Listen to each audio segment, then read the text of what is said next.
Tonight, as the COVID-19 death toll surpasses 8,000. It's the Wild West out here. States say testing troubles persist. Everything about the tests are very difficult to come by, and there's no federal plan for this. So every state is on their own. And sourcing personal protective equipment is still problematic. We try to buy it. It's really hard. The federal government buys most all of it. We've gotten just 33% of what we've asked for. And they've told us not to expect more anytime soon. This pandemic is a war, and we need the armor to fight it. This as the coronavirus continues to spread across the country, including at sea on board the USS Theodore Roosevelt. In the past 24 hours, the number of confirmed cases jumped to 155. This days after its captain was relieved of duty for sounding the alarm. Emerging hotspots New Jersey, Louisiana, and Michigan, now seeing a tidal wave of COVID-19. It's like standing on a beach and watching the tsunami come in. So I think it's only going to get worse, and we're anticipating probably really rough for the next 2 months.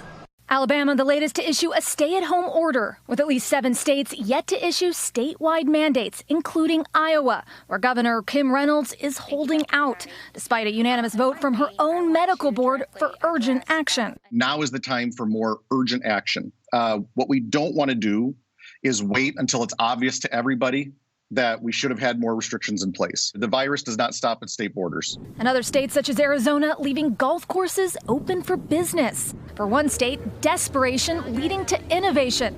In Washington, a new way to recycle and sterilize tens of thousands of medical grade masks.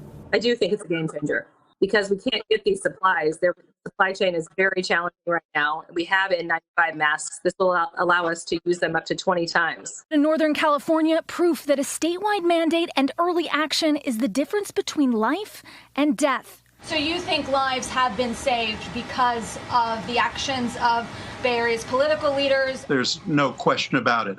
In the city of San Francisco, we have had 8 people die. If we had followed the trajectory that they're seeing in New York or New Orleans or Detroit, we would have had hundreds of people die by now.